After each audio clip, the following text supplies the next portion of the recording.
ഇന്ന് ഞങ്ങളുടെ സ്കൂളിലെ ഒരു ടീച്ചറിൻ്റെ കുട്ടീൻ്റെ കല്യാണമാണ് കേട്ടോ.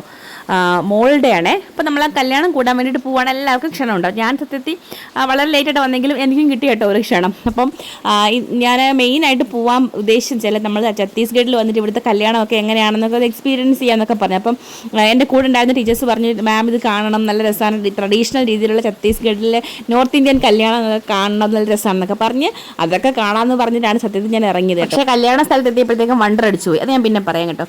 പിന്നെ ഈ വീഡിയോയിലേക്ക് സൂക്ഷിച്ച് നോക്കി നമുക്ക് ഏകദേശം ഇവിടുത്തെ ലൈഫൊക്കെ പിടികിട്ടും കേട്ടോ. ഇതൊരു ഗുരുദ്വാരയാണ്. ഇത് രാത്രി നല്ല ഭംഗിയായി കാണാം. ഇത് നമ്മൾ ഈ വീഡിയോയിൽ കാണുന്നതിനെക്കാട്ടി ഭംഗിയാട്ടോ നേരിട്ട് കാണാനായിട്ട്. ഭയങ്കര ആഘോഷങ്ങൾക്ക് ഒത്തിരി പ്രാധാന്യം കൊടുക്കുന്നില്ല കേട്ടോ ഈ നോർത്ത് ഇന്ത്യൻസ്, എനിക്ക് തോന്നിയിട്ടുണ്ട്. കാരണം എന്ന് വെച്ച് കഴിഞ്ഞാൽ അവർക്ക് എപ്പോഴും രാത്രികളിൽ വളരെ വൈകിയൊക്കെയാണ് ഇവരുടെ കല്യാണം. അതുപോലെ ഒരു കല്യാണം എന്നൊക്കെ പറഞ്ഞു കഴിഞ്ഞാൽ ഒരു 3-4 ദിവസമാണ് ഇതിൻ്റെ ആഘോഷം എന്ന് പറയുന്നത്. പിന്നെ നിറയെ നിറങ്ങൾ ഇവർക്ക് ഭയങ്കര ഇഷ്ടമാണ്. ഭയങ്കര കടുത്ത നിറങ്ങളിലാണ് ഇവർ എപ്പോഴും റെഡി ആവുന്നത്. അതുപോലാണെങ്കിൽ ഉച്ചത്തിലാണ് ശബ്ദം ഉണ്ടാക്കുന്നത്. ഇവർക്ക് സന്തോഷം വന്നു കഴിഞ്ഞാൽ അവർ ആ പരിസരം നോക്കത്തില്ല, എന്നാൽ ആരെങ്കിലും കേൾക്കുമ്പോൾ കാണുമോ അങ്ങനെയൊന്നുമില്ല കേട്ടോ. അവർ നല്ല ഉറച്ച് സംസാരിക്കും, നല്ല ഒച്ചത്തിലാണ് സംസാരിക്കുന്നത്. ഒരിക്കലും അവർ പതുക്കെ സംസാരിച്ച് ഞാൻ കേട്ടിട്ടേ ഇല്ല. പിന്നെ നല്ല അവർ എൻജോയ് ചെയ്യും. അവർക്കിങ്ങനെ മസാ എന്ന് പറയുമ്പം ഒരു പ്രത്യേക തരം ഫീലാണ്.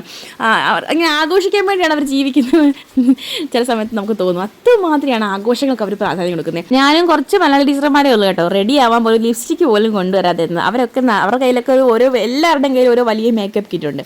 പിന്നെ ഇവിടെ ഉള്ള മിക്കവാറും ആൾക്കാരും വെജിറ്റേറിയൻസ് ആയിരുന്നു. അപ്പോൾ ഈ കല്യാണവും വെജിറ്റേറിയൻസിൻ്റെ ആയിരുന്നു കേട്ടോ. നല്ല അടിപൊളി ഫുഡായിരുന്നു. ഈ ജീര റൈസ്, ദാൽ തഡ്ക, ഈ ജീര റൈസും ദാൽ തഡ്കയും കൂടെ നല്ല അടിപൊളി കോമ്പിനേഷൻ ആട്ടോ. പിന്നെ എല്ലാം ലൈവായിട്ട് പാനിപൂരി, പിന്നെ ബട്ടർ നാൻ, ചപ്പാത്തി, ബ്രെഡ് എന്ന് വേണ്ട ഇഷ്ടം പോലെ പിസയൊക്കെ ലൈവായിട്ട് അവരോട് ഇങ്ങനെ ഉണ്ടാക്കി തരുന്നുണ്ടായിരുന്നു കേട്ടോ.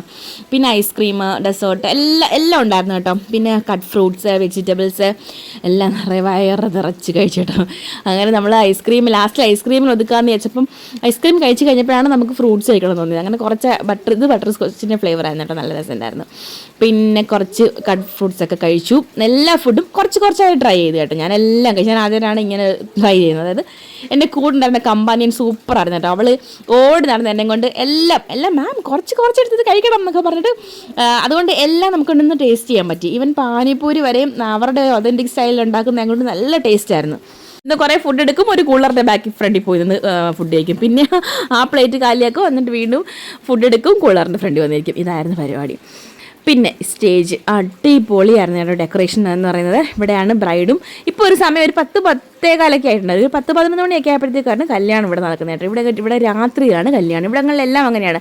വീടുകളിലെ കല്യാണമാണെങ്കിലും രാത്രി ബ്രൈഡൊക്കെ എത്തുന്നത് രാത്രി ഒരു 10-11 മണിക്ക് സമയത്ത്. ആ സമയത്ത് ഇങ്ങനെ പടക്കം പൊട്ടിക്കുക, ഇങ്ങനെയൊക്കെയാണ്. ഇതിപ്പോൾ ഹോട്ടലിൻ്റെ ഉള്ളിലായതുകൊണ്ടാണ് ഇത്രയും ഗ്രാൻഡായിട്ട് അടിപൊളിയായിട്ട് നടത്തുന്നത് കേട്ടോ. ഇവിടെയും പിന്നെ ക്യാമറാമാന്മാരുടെ ബഹളമൊക്കെ ഉണ്ട്, അതുകൊണ്ട് നമുക്ക് അധികം അടുത്തുനിന്ന് വീടെടുക്കാൻ പറ്റത്തില്ല. പക്ഷേ നല്ല രസമുണ്ടായിരുന്നു കാണാൻ കേട്ടോ. ഇങ്ങനെ ബ്രൈഡൊക്കെ വരുമ്പോൾ അച്ചക്കനിങ്ങനെ വന്നിട്ട് കൈയൊക്കെ പിടിച്ച് കയറ്റുന്നത് കാണുമ്പോൾ നമുക്ക് നല്ല ഫീൽ വരും. നല്ല രസം, നല്ല എന്താ പറയുക, കളർഫുള്ളാണ്. എല്ലാം ഭയങ്കര കളർഫുള്ളാണ്.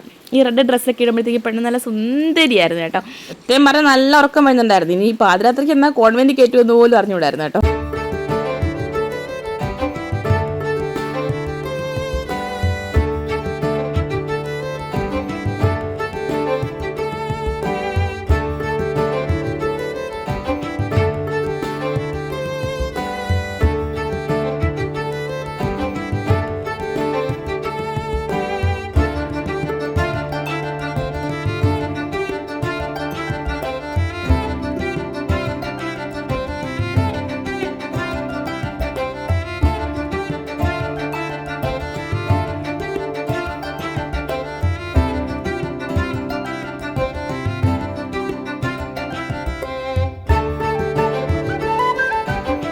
അങ്ങനെ മാലയിടലൊക്കെ കഴിഞ്ഞ് ഒരു 11-11:30 ആയപ്പോഴത്തേക്ക് ഞങ്ങൾ ഇറങ്ങി കേട്ടോ. കല്യാണത്തിന് ഇങ്ങോട്ട് വരാനായിട്ട് ടീച്ചർമാർക്കെല്ലാം കൂടെ സ്കൂൾ ബസ് അറേഞ്ച് ചെയ്തിട്ടുണ്ടായിരുന്നു. ഈ സ്കൂൾ ബസ്സിൽ തന്നെ നമ്മൾ തിരിച്ചു പോയിരുന്നു കേട്ടോ. തിരിച്ചു വന്നൊന്നും എനിക്ക് ഓർമ്മയില്ല, നല്ല ഉറക്കമായിരുന്നു കേട്ടോ.